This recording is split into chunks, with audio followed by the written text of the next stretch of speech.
Hai Sobat Rebahan, selamat datang di channel hiburan Kamar Rebahan. Admin akan membacakan kelanjutan sebuah cerita novel yang sangat seru, yang sangat menarik, yang sangat menghibur, yang sangat layak untuk diikuti dari awal hingga akhir. Sebuah cerita novel yang berjudul The Story of Yi Chen. Tetapi sebelum melanjutkannya, pastikan kalian sudah subscribe channel ini dan aktifkan lonceng notifikasinya agar tidak ketinggalan jika admin upload video terbaru. Jika kalian menyukai cerita seperti ini, jangan lupa like. Jika berkenan, share juga ke teman-teman lainnya agar teman-teman lainnya juga mendapatkan informasi dan hiburan di channel ini. Baik, kita lanjutkan di part ke 416 bertepatan dengan bab ke 2002. Setelah beberapa saat, Song Tianming kembali melanjutkan. Kamu juga mengetahui gaya Song Wanting dalam melakukan sesuatu. Gadis ini tidak terlalu menjunjung tinggi kualitas hidupnya sendiri. Oleh karena itu dia ingin mengembangkan perusahaan dengan sekuat tenaga dan tidak sabar untuk menginvestasikan seluruh keuntungan perusahaan grup Song ke dalam ekspansinya yang baru. Semua orang pun akhirnya tidak bisa mendapatkan uang dengan cara bekerjanya yang seperti itu. Dengan cara kerjanya yang seperti itu, siapa yang tidak marah akan hal itu? Setelah itu dia kembali tersenyum dingin. Jika aku mewarisi posisi kepala keluarga Song dan aku mengusulkan untuk memisahkan keluarga paman-pamanmu, pasti tidak akan menolaknya. Nanti aku akan mengambil bagian yang relatif lebih besar dan memberikan sisanya kepada mereka. Mereka pasti tidak akan keberatan akan hal ini. Song Rongyu tidak bisa menahan diri untuk bertanya, lalu bagaimana jika mereka keberatan? Bagaimana jika mereka meminta bagian per kepala? Pada saatnya nanti, kita yang telah bekerja sangat keras untuk melakukan begitu banyak, bukankah itu hanya akan menguntungkan mereka saja? Song Tianming tersenyum dan berkata, jangan khawatir, aku sudah memikirkan masalah ini. Setelah aku menyelesaikan pria tua bangka itu, aku akan memberi mereka dua pilihan. Pilihan yang pertama adalah aku akan terus menjadi kepala keluarga.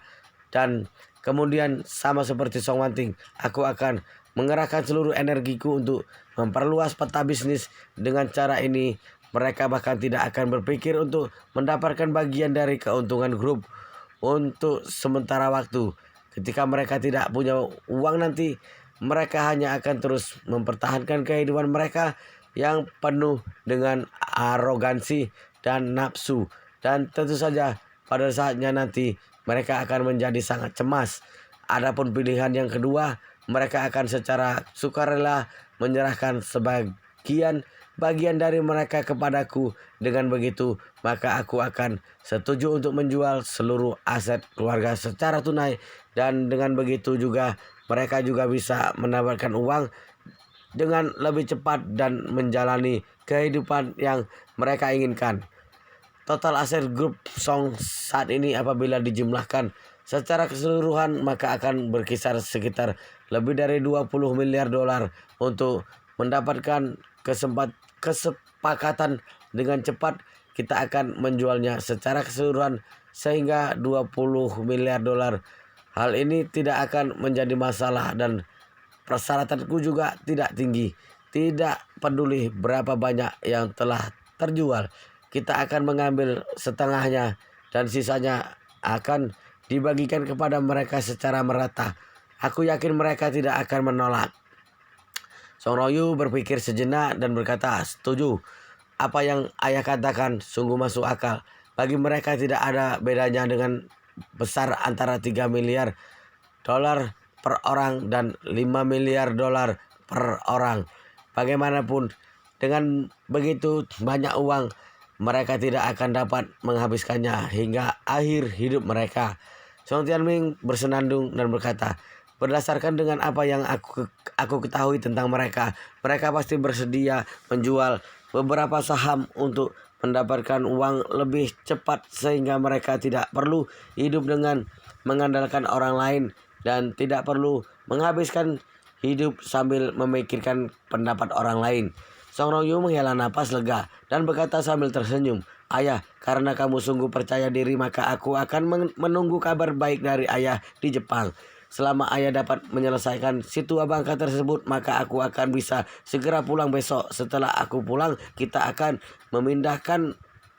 menindaklanjuti masalah ini sesegera mungkin. Sebelum keluarga itu mengetahui mengenai kejadian yang menimpa Song Wanting, kita akan segera pindah ke Amerika Serikat. Pada saat itu, bahkan meski mereka mengetahui bahwa kita adalah dalang di balik semua itu, mereka pun tidak akan dapat melakukan apa-apa terhadap kita. Song Tianming terus tersenyum dan berkata, benar, kasus besar seperti ini biasanya tidak akan dapat diselidiki sampai tuntas hanya dalam beberapa bulan saja. Sedangkan kita tidak membutuhkan waktu yang lama-lama sekali. Paling banyak 1 minggu itu pun sudah cukup. Setelah itu Song Tianming kembali berkata, Rong Yu, satu-satunya variabel saat ini bukanlah keluarga itu, tetapi Yi Chen. Orang ini sungguh misterius dan mempunyai banyak akal. Kamu tidak boleh membiarkan dia melihat petunjuk apapun. Jika tidak, dengan kamu sendirian di Jepang, apabila dia menyerangmu, ayah yang berada di kejauhan ini tidak akan dapat berbuat apa-apa. Song Rongyu buru-buru berkata, jangan khawatir ayah, aku sudah sangat berhati-hati. Aku tidak bertindak sangat hati-hati dan melakukan yang terbaik. Aku telah bertindak sangat hati-hati dan melakukan yang terbaik sehingga terlihat natural. Dan orang-orang yang tinggal di sekitar kamarku adalah orang-orang suruhanku sendiri. Aku pun juga memeriksa kamarku akan kemungkinan penyadapan dan lainnya. Aku pasti tidak akan membiarkan Yi Chen menemukan petunjuk apapun. Song Tianming tertawa dan berkata, bagus, itu bagus. Kamu cukup menunggu kabar baik dariku di hotel. Mengetahui bahwa ayahnya telah memiliki perencanaan yang menyeluruh, Song Rongyu pun segera merasa lega. Apa yang dia dan ayahnya inginkan bukanlah menjadi kepala keluarga Song, tetapi sebagian besar harset keluarga Song. Setelah melenyapkan Song Wanting, tentu saja situasi yang paling baik adalah dapat mengambil alih seluruh keluarga Song dengan mantap. Tetapi jika tujuan ini tidak tercapai, mundur selangkah. Dapat memiliki sebagian besar aset saja sudah membuat ayah dan anak itu merasa puas. Oleh karena itu, Song Tianming tidak takut pembunuhan Song Wanting akan terungkap. Dia hanya takut akan terungkap terlalu cepat. Dia cukup mendapatkan waktu yang cukup untuknya menyingkirkan Tuan Besar Song, lalu menguangkan seluruh aset keluarga Song dan kemudian melarikan diri ke Amerika Serikat. Pertanyaan terbesar saat ini adalah berapa lama waktu yang bisa ia dapatkan. Bagaimanapun keluarga itu dan Yi Chen sedang menyelidiki masalah ini dan Song Tianming juga khawatir dapat terungkap lebih awal. Oleh karena itu, dia berencana untuk melakukan sesuatu terhadap Tuan Besar Song terlebih dahulu. Secepatnya menyelesaikan isu dengan Tuan Besar Song sehingga Song Rongyu dapat kembali ke negaranya sesegera mungkin. Jika Song Rongyu tetap di Jepang, maka itu akan sama seperti meninggalkan seorang sandera bagi Song Tianming kepada pihak lain. Pada zaman dahulu, dua negara yang saling bermusuhan dan saling mengancam satu sama lain seringkali melakukan penyanderaan satu sama lain. Yang dimaksud dengan sandera adalah seorang kaisar di suatu negara akan mengirimkan salah seorang dari pangerannya kepada negara lain untuk dijadikan sandera untuk mencari perdamaian. Jika selama periode ini kedua belah pihak ada melakukan kesalahan, maka pihak lain akan dapat membunuh sandera tersebut kapan saja. Song Tianming takut meninggalkan Song Rongyu di Tokyo terlalu lama. Jika tidak, apabila Yi Chen mendapati sesuatu yang aneh lalu menjadikan putranya sebagai sandera atau bahkan membunuhnya sebagai bentuk balas dendam kepada Song Wanting, maka dia pun tidak akan mempunyai garis keturunan lagi. Namun baik Song Tianming ataupun Song Rongyu tidak tahu bahwa percakapan di antara mereka berdua sebenarnya telah dipantau sepenuhnya oleh para ninja dari keluarga itu. Setelah percakapan antara keduanya selesai, semua rekaman percakapan mereka segera dikirim ke ponsel Itu Nanaku. Itu Nanaku segera menyerahkan rekaman pembicaraan tersebut kepada Yichen, dan ketika Yichen selesai mendengarkan percakapan tersebut, alisnya langsung mengernyit. Itu Nanaku menghela napas. Yichen Kun benar-benar pandai dalam segala hal. Ternyata Song Rongyu adalah pelakunya. Yichen sedikit tersenyum dan berkata dengan serius, sebenarnya ini tidak dapat disebut sebagai pandai. Ingatlah akan satu hal, ketika kamu tidak dapat menemukan pelaku yang sebenarnya dalam kasus tertentu, seringkali pelaku yang sebenarnya adalah mereka yang mendapatkan keuntungan atas kejadian tersebut. Setelah itu, Yichen kembali melanjutkan, Song Rongyu adalah putra dari garis keturunan utama keluarga Song. Masuk akal untuk mengatakan bahwa ayahnya yang akan mewarisi posisi sebagai kepala keluarga Song. Setelah ayahnya pensiun, dia pun akan mewarisi posisi sebagai kepala keluarga kepada anaknya. Tetapi kakek Song Rongyu malah mewariskan posisi sebagai kepala keluarga kepada Song Wanting, yang secara tidak kasat mata menyebabkan kerugian besar bagi Song Rongyu dan putranya.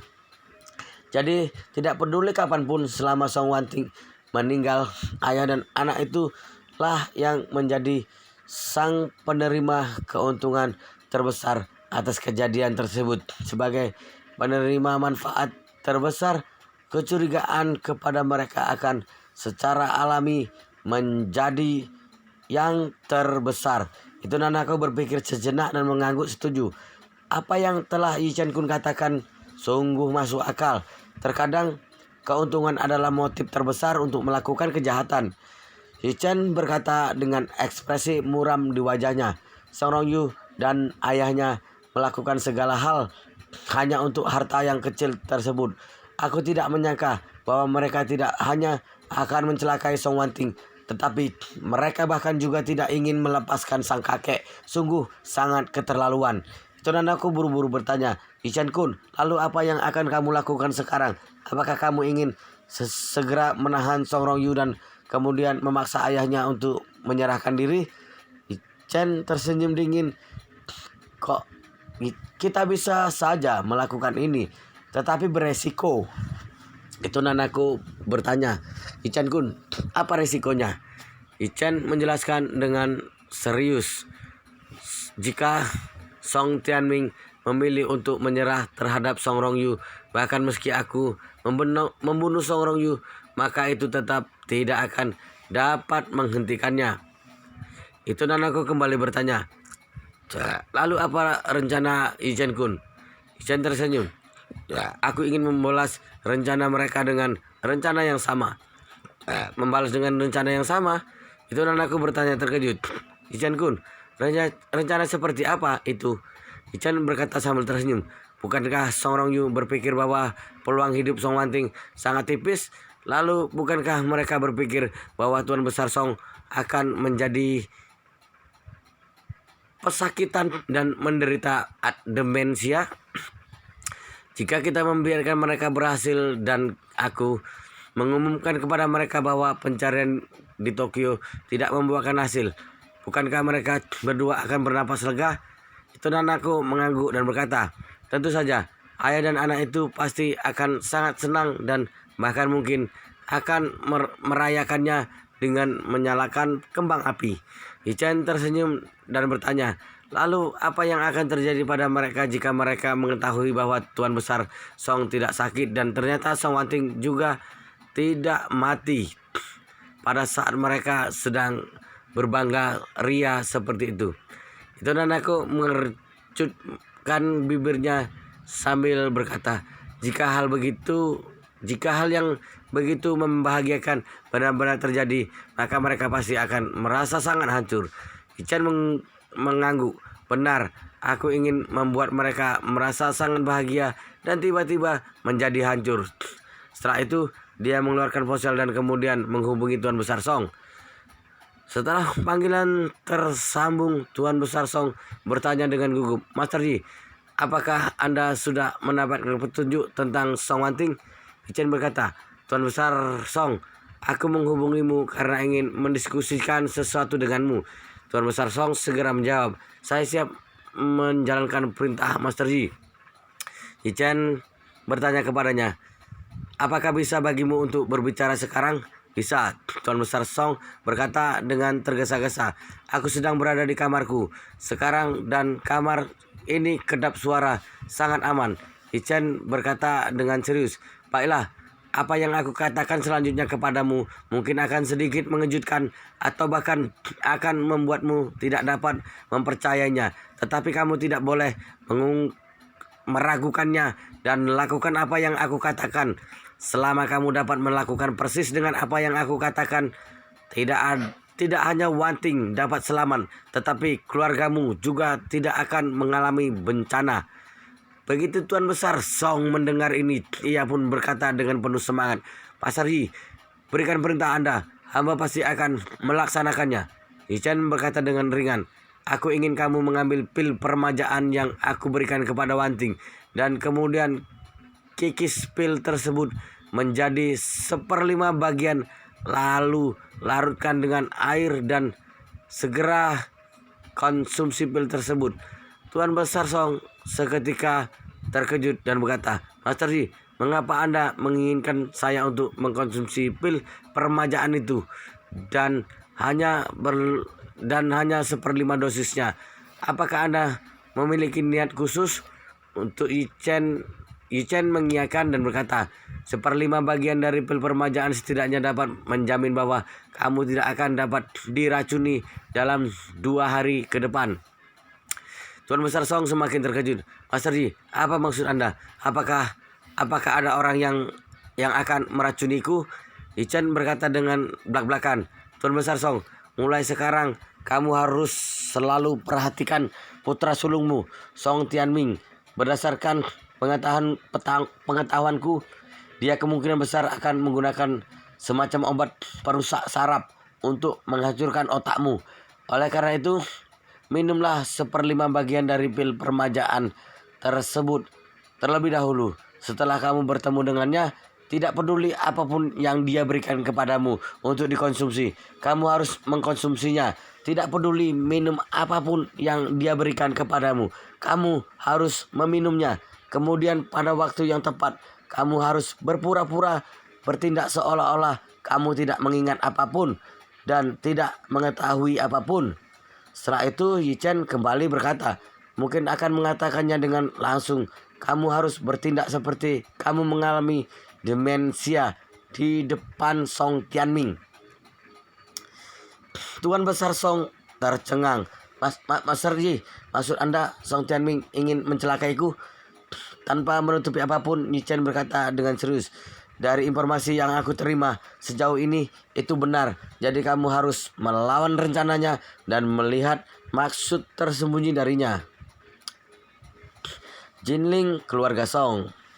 Ketika Song Tianming kembali, dia mencari Tuan Besar Song dan bertanya kepadanya sambil berpura-pura cemas. Ekspresi di wajahnya tampak sangat mempedulikan Song Wanting. Tuan Besar Song menatap putra sulungnya tersebut dan bertanya-tanya jauh di dalam lubuk hatinya. Dia benar-benar tidak ingin percaya bahwa putra sulungnya yang telah dia besarkan selama 50 tahun ternyata ingin mencelakai dirinya. Jika kata-kata ini diucapkan dari mulut orang lain, sampai mati pun Tuan Besar Song tidak akan pernah mempercayainya. Namun ketika kata-kata itu keluar dari mulut Chen, bahkan meski dia tidak ingin mempercayainya, dia pun mau tidak mau harus menaruh perhatian yang besar pada perkataan itu. Karena dia sangat tahu betul akan kemampuan Master Yi yang sangat hebat di dalam hatinya, dan yang berdasarkan karakternya, dia tidak akan pernah mengatakan sesuatu yang tidak bertanggung jawab. Dan karena dia telah berkata seperti itu, maka dia pasti ada beberapa bukti. Memikirkan hal ini sambil melihat putra sulungnya Song Tianming, dia juga diam-diam berpikir di dalam hatinya, "Sepertinya aku benar-benar harus berhati-hati. Mulai sekarang aku harus selalu siap siaga." 120%, harus siap siaga 120%. Pada titik ini dia berdiri dan berkata kepada Song Tianming, "Tianming, aku sudah sangat lelah dengan urusan Wanting dan tubuhku sedikit tidak sehat. Sekarang setelah kamu kembali, bantu aku untuk memimpin situasi keseluruhan terlebih dahulu. Aku harus beristirahat, tubuhku tidak bisa menahannya lagi." Song Tianming buru-buru berkata, "Ayah, kalau begitu aku akan menuntun ayah kembali ke kamar." Tuan Besar Song melambaikan tangannya dan berkata, "Tidak perlu, tolong hubungi Rong Yu segera dan tanyakan situasi terkini di Jepang. Apakah dia sudah menemukan berita tentang Wanting atau belum? Segera beritahu begitu adakah informasi." Setelah berkata, Tuan Besar Song memandang pengurus rumah Paman Yu dan berkata kepadanya, "Yu, tolong bantu aku kembali ke kamar." Paman Yu segera mengangguk, kemudian melangkah maju dan berkata dengan hormat, "Mari Tuan." Tuan Besar Song berdiri, ia melihat Song Tianming dan berkata, "Tianming, setelah adikmu pergi, dia hanya menyisakan Song Wanting sebagai garis penerus keturunannya. Tidak peduli apapun itu, kamu harus mencari dia kembali hidup-hidup. Jangan sampai ketika aku mati, nanti aku malah melihat mereka berdua. Apakah kamu mengerti?" Sedikit rasa canggung terlintas di mata Song Tianming. Dia segera tersadar dan berkata dengan antusias, dengan serius, "Ayah, jangan khawatir. Aku pasti akan berusaha semaksimal mungkin." Tuan Besar Song mengangguk ringan dan menghela napas di dalam hatinya. Alasan mengapa dia mengatakan ini adalah untuk melihat apakah Song Tianming yang benar-benar melakukan hal ini, dan juga melihat apakah dia memiliki hati nurani yang terakhir.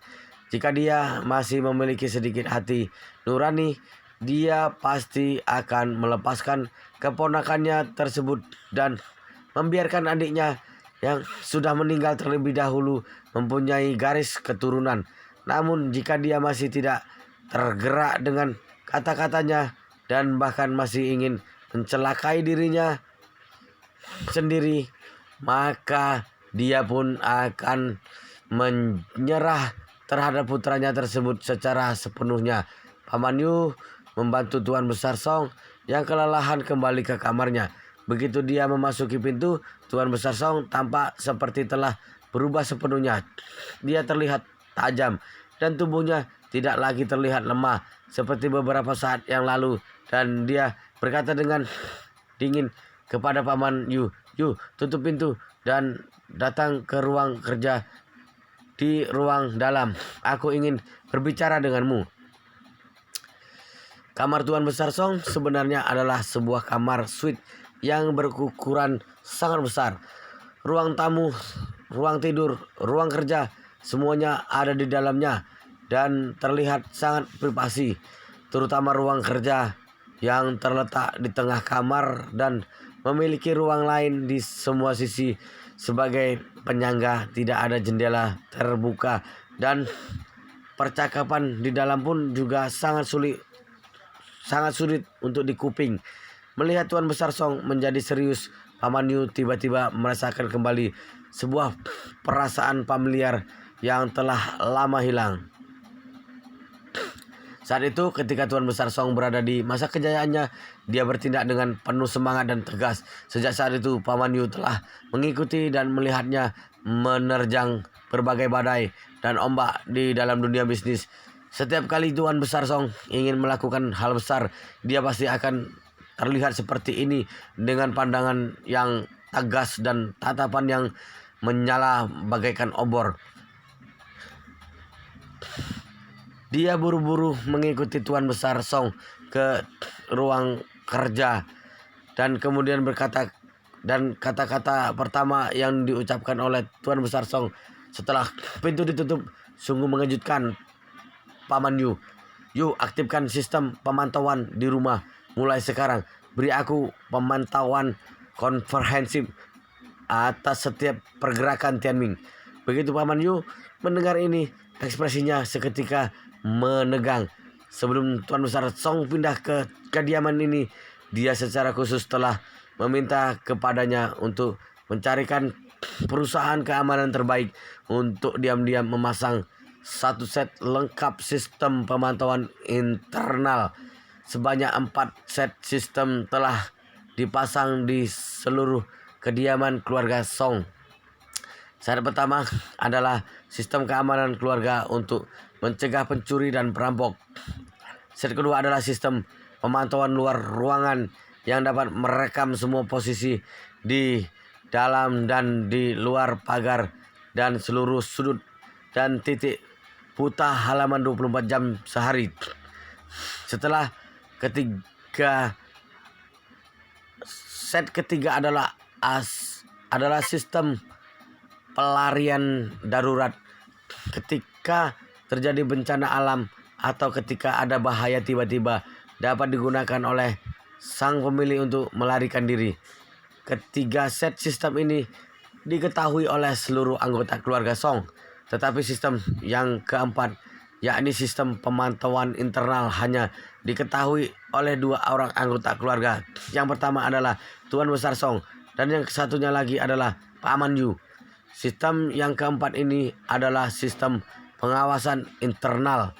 Sistem pemantauan internal ini memantau seluruh tempat di seluruh kediaman sebanyak 360 derajat tanpa titik buta secara diam-diam.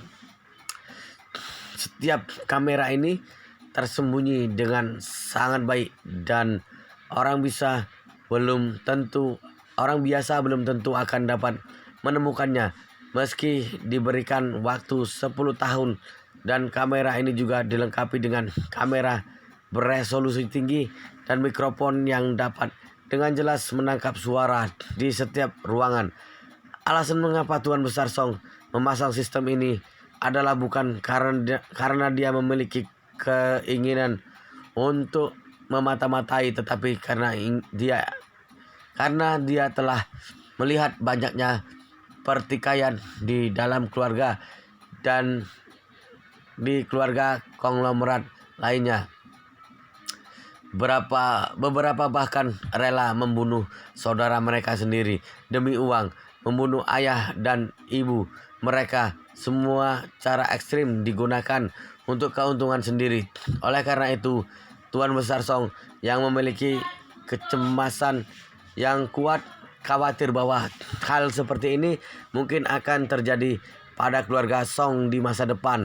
Jadi dia secara khusus memasang sistem pemantauan internal untuk dapat sepenuhnya memantau pihak lain dan mendapatkan informasi akan adanya ide konspirasi dari pihak lain sesegera mungkin.